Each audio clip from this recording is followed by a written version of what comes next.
सतलुज दिलजीत दोसांझ की फिल्म बहुत टाइम बाद रिलीज हुआ है।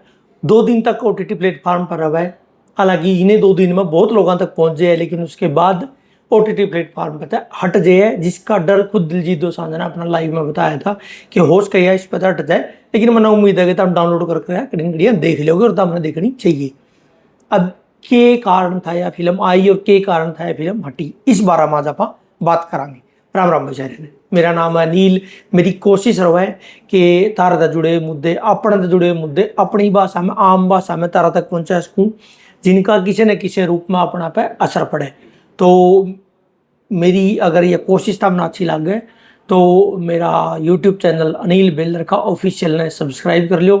मेरा फेसबुक पेज पे मैंने फॉलो कर लियो, इंस्टाग्राम ट्विटर सब जगह सोशल मीडिया प्लेटफॉर्म पे फॉलो कर लियो, ताकि जो जानकारी है, असली जानकारी है, सही जानकारी है, वो अपनी भाषा में अपने तक पहुंच सके।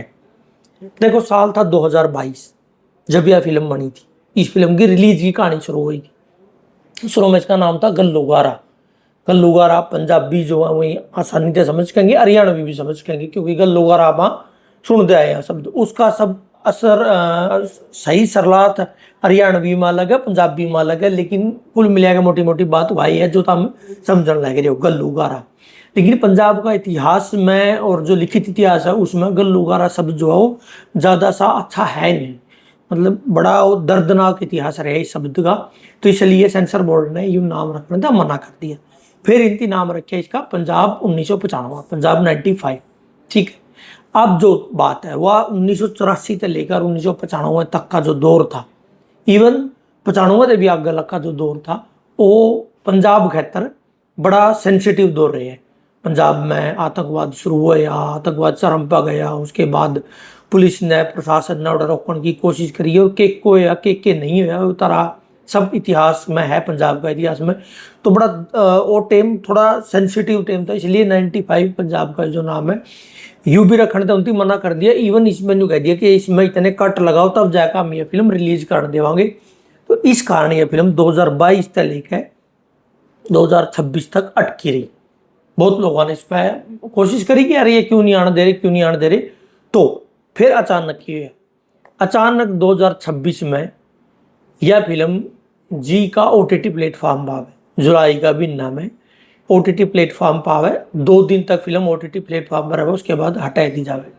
अब नु कह रहे हैं कई कि भाई यार फिल्म आएगी थी, देखो और सरकार ने बिरा उन्हें पिटा, सरकार ने बिरा पिटा तो फिर यह हटा दी गई। ऐसा कुछ नहीं होता।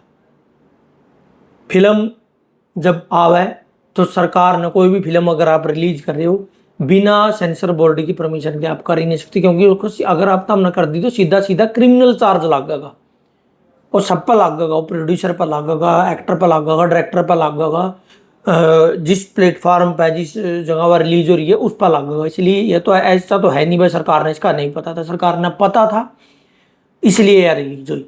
अब सरकार रिलीज भी कराई जी का OTT प्लेटफॉर्म पे। जी मतलब सुभाष चंद्रा, जी ग्रुप बहुत बड़ा ग्रुप है। सुभाष चंद्रा बीजेपी का ही राज्यसभा सांसद रहे हैं, उसका जो ग्रुप है उसका OTT प्लेटफॉर्म पे यह फिल्म रिलीज हो है। इसलिए तो ऐसा तो है नहीं भाई सरकार ने इसका नहीं बेरा था, ये तो बातें छोड़ दो, सरकार ने इसका बेरा था। फिल्म का नाम सतलुज रखा जाए, क्यों? क्योंकि जो फिल्म के मुख्य किरदार है जिनका ऊपर यह आधारित है, जसवंत सिंह खालड़ा, उनकी बॉडी जो बताई गई थी कहानी उसके अनुसार वह सतलुज में ही बहाई गई थी, इसलिए इसका नाम सतलुज रखा गया। 80 से लेकर और 95 के बाद तक का दौर वो आतंकवाद तक गिरे दौर था। सबने पता है, देखो बड़ा के होया था, इंदिरा गांधी की हत्या हुई, उसके बाद फिर स्वर्ण मंदिर में क्या हुआ, उसके बाद इंदिरा गांधी की हत्या हुई, और उसके बाद फिर पंजाब में दिल्ली में दंगे हुए, 1984 के दंगे सबने देखे हैं, पंजाब ने झेल लिए हैं, पंजाबियों ने झेल लिए हैं दंगे, सिखा ने में दंगे झेल लिए, उनका ऊपर वह बीती है। तो और एक तो दंगे क्योंकि जिसमें और लोग सिखा न मान लग रहे थे, ऊपर तक खुद पंजाब का में जो आतंकवाद है वो कहीं ना कहीं पैर पसार लग रहा था, पाकिस्तान उसने सह दे रहा था, ISI उसने सह दे रही थी, तो वो भी दौर शुरू हो रहा था, जिसका जो है मतलब जिसका परिणाम खुद पंजाब के लोग भुगतने लग रहे थे। तो अब उस टाइम में की है उस आतंकवाद को रोकने के लिए, मतलब क्योंकि आज का टाइम में तो देखो हाई टेक हो गया, सारी सुविधाएं है कि सब जगह सब कुछ है, इंटेलिजेंस है, बट वो दौर अलग दौर था। और टेम अलग था, तभी इतनी चीज़ें नहीं थी, मतलब नहीं उन टेम में इतनी चीज़ें इन्वेंट भी नहीं हुई थी।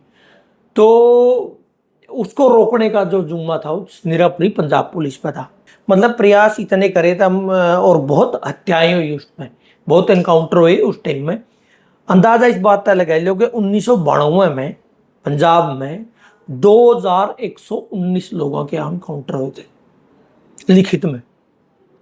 2119 लोगों के तीन कितने दिन में, 365 दिन, 365 दिन में 2119 लोगों के एनकाउंटर हुए थे। अब उसने तो हम आतंकवाद को रोकने के लिए करे एनकाउंटर कह दो, उसने तो हमें आतंकवाद को रोकने की आड़ में हुए एनकाउंटर कह दो, कुछ भी कह दो। और आज का टाइम में आप कुछ भी कह सका, उस टाइम की परिस्थिति आप नहीं समझ सकते। उस टाइम की परिस्थिति, उस टाइम के लोगों की परिस्थिति, उस टाइम के कदम उचित थे, के कदम उठाने चाहिए थे, वह उस टाइम के लोग जाने। अब जो फिल्म की स्टोरी है जसवंत सिंह खालड़ा, ये कहाँ से शुरू होती है, मतलब वो या कि राजस्थान, पंजाब था जो राजस्थान में कनाल धाम जो नहर धाम है, वहाँ पर जो राजस्थान की सरकार ने लेटर लिखा बाकायदा पंजाब सरकार को कि जी जब भी हम ये तो तारी तरफ का कैनाल आवा उसकी सफाई करा, तो बहुत सारी अनगिनत लाशें आने लग रही है पंजाब की तरफ से, अनआइडेंटिफाई लाशें आने लग रही है, जो इस सफाई में हमारे लिए बहुत बड़ी मतलब मुसीबत खड़ी करने लग रही है। और यो पानी में पीवा सारा बर्थ था, तो ये क्यों हो रही है। और इस खबर को उस टाइम का एक अखबार पायनियर ने मुख्य रूप से छापा। तो उस टाइम यह बात आई थी, उस टाइम यह बात उछली कि यार ये वो कह रही है इतनी अनआइडेंटिफाइड लाश से पंजाब की तरफ तक कैसे जाने लग रही है। अब यहाँ से एंट्री होती है जसवंत सिंह खालड़ा। एक्टिविस्ट थे, कॉलेज टाइम में ही वे लेफ्टिस्ट मूवमेंट तक जुड़े हुए थे। उसके बाद पढ़ाई पूरी होने के बाद भी राजनीतिक रूप से जुड़े रहे, मतलब लोगों के मुद्दे उठाते रहे, बैंक में नौकरी करे कर दे। उस टाइम उनकी क्यों है, उनकी अपना एक दोस्त ढूंढ लेंगे, अपना एक दोस्त ने ढूंढने खातर वहीं जब वो उनकी सर्च अभियान शुरू करे तो उनकी पता चल गया कि उनका एक दोस्त को जो है जो फिल्म में दिखाया गया दोस्त की माँ, वो उनको कि उनका किसी शमशान घाट में, पंजाब का किसी शमशान घाट में लावारिस कह के उसका अंतिम संस्कार कर दिया गया, जबकि वहाँ लिखित में उसका सारा एड्रेस और सब कुछ मौजूद था। तो उसने ऐडा तक शक शुरू होया और उसने फिर सारी चीज़ों की जांच शुरू करी जो फिल्म में स्टोरी दिखाई गई है। फिल्म तो हमने देखी ली होगी लगभग कि किस तरीका आता है पंजाब में अलग अलग जगह पर अलग अलग शमशान घाटा में लोगों की लाशों को अनआइडेंटिफाई करके, हालांकि लिखित में वो अनआइडेंटिफाई थी लेकिन फिर उनको जलाया दिया गया। अब इसमें पुलिस का रोल पे सवाल उठा, मतलब वैसे सारी कहानी नहीं है, सारी साल एक बार की कहानी है। उसने अपनी सर्च अभियान शुरू किया और फिर उसने सारी चीज़ा ने लेकर उन्होंने प्रेस कॉन्फ्रेंस भी करी, इंडिया में भी करी। उसका प्रेस कॉन्फ्रेंस का जवाब डीजीपी ने दिया और उसके बाद उन्हें अपनी इन्हें मुद्दे ने लेकर, मानवाधिकार की इन बातों ने लेकर कनाडा में गया, यूएस में गया, अलग अलग देशों में गया, जहाँ जाके उसने इंटरनेशनल ये बातें बनी। और यहाँ स्टेट में डीजीपी और मुख्यमंत्री और सिस्टम गला पंगा चल रहा था और इन बातों ने लेकर वो दूसरे देशों में जा रहा था, तो दबाव और बेइज्जती दोनों चीज़ें साथ साथ चल रही थी सिस्टम की। तो फिर एकदम तक मेरा लगे कि वो अगवा कर लिया, अगवा करके और फिर फिल्म की स्टोरी तो हमने देखी होगी जिसमें बेरा पटाखे पापा अच्छा तो उन्होंने अगवा करे और वो मार दिया। बाकी लाश उनकी उसके बाद कभी भी नहीं मिली, ये स्टोरी। लेकिन इसमें चीज़ें कई हैं, कई एक तो मतलब देखो आतंकवाद का दौर था, इसमें कोई दो राय नहीं है। और आज का टाइम में पंजाब इतना सुरक्षित, इतना मतलब एक तरीका से अगर ठीक है तो उसका पाछा वो कहानी, वो उस टाइम के लोगों के ने जो काम करे हैं वो मायने रखे। क्योंकि कश्मीर में आतंकवाद पहला शुरू हुआ आज तक है, लेकिन पंजाब में आतंकवाद उसके बाद शुरू हुआ और वो आज खत्म हो चुकी है।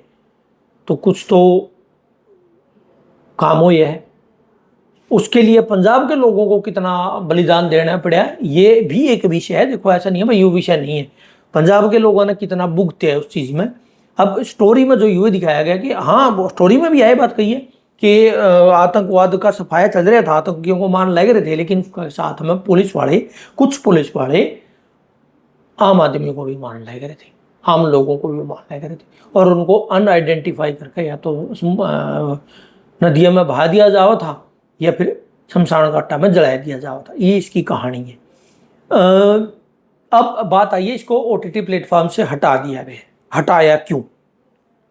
देखो, इसमें भी दो तीन पहलू हैं। एक तो लोग कहने लग रहे हैं कि यार जब प्रोपेगेंडा फिल्में चलाई जाओ हैं, प्रोपेगेंडा फिल्में आज का टाइम में बहुत हुई हैं, बहुत रिलीज हुई हैं, हालांकि में फ्लॉप पे रही हैं, लेकिन सरकार ने बहुत प्रयास कराया उनको अपने अपनी स्टेटा में टैक्स फ्री कराया और लोगों से अपील करी कि देखाओ। खुद प्रधानमंत्री ने भी बहुत सारी प्रोपेगेंडा फिल्मों को प्रमोट कराया है रिलीजों में जगह। लेकिन वही फिल्में नहीं हटाई जाती, वही फिल्में जो आज का टाइम में वैमनस्य फैला हुए हैं, वही फिल्में हटाई नहीं जाती, वह तो बाकायदा प्रमोट करी जावा। और एक फिल्म जो इतिहास की जानकारी देवे वह फिल्म क्यों हटाई, ये सवाल है और ये वाजिब सवाल है। देखो, लेकिन इसका एक पहलू यूं भी है कि देखो, मतलब आज का टाइम में भी सीमा तक सटे होने के कारण पड़ोसी देश कोशिश करता रहा है कि किस तरह पंजाब में दोबारा से वही किया जाए जो उस दौर में आया था। और अगर ये फिल्म रही तो ये चीज़ें उन चीज़ों को दोबारा, उन जख्मों को कुरेद देगी, उन जख्मों को ताज़ा करेगी, जिसके कारण दोबारा फिर नुकसान पंजाब का ही होगा, आम लोगों का ही होगा। इसलिए ये चीज़ हटाई गई है। ये दो पहलू हैं, ये अलग अलग लोगों के पहलू हैं, मेरे नहीं है।